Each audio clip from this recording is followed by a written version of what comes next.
Ce que je retiendrai, ce sera la mobilisation de mes camarades du lycée Jean-Marie Michotte, parce que dans un premier temps, il fallait les mobiliser pour eux et leur expliquer un petit peu la démarche et ce qu'on attendait d'eux avant, justement, d'aller rejoindre le lycée Félix Éboué, qui nous attendait pour la première marche. Ça a été beaucoup de réunions avec les collègues des différents lycées, de façon à savoir et à mettre en commun toutes les problématiques que l'on rencontrait dans les différents lycées pour pouvoir après dégager des thèmes qui auraient pu être abordés par les différentes instances. Au début, le rectorat ne faisait pas partie de nos revendications.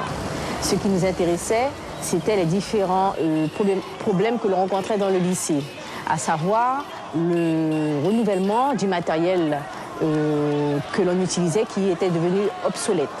C'était ça, c'était les conditions de travail. Nous avons des salles qui n'étaient pas climatisées, donc il faisait extrêmement chaud. Et puis, aux abords de l'établissement, les différents dispositifs qu'on aurait pu mettre en place pour notre sécurité.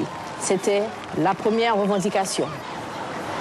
Et puis ensuite, quelques temps après, est venue la question du rectorat.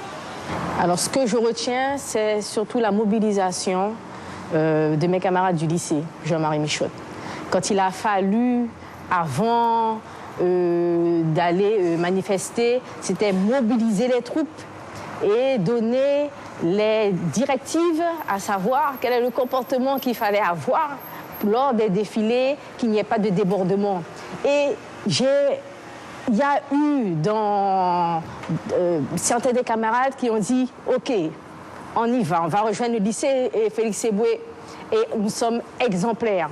Tout en sachant que le lycée Jean-Marie Michotte, à une certaine période, on disait « Ah oui, c'est un lycée, il n'y a que des garçons, ils sont pas corrects ». Tandis que là, on a dit « Non, nous allons leur montrer, les jeunes sont responsables ». Donc c'est ce qui m'a marqué.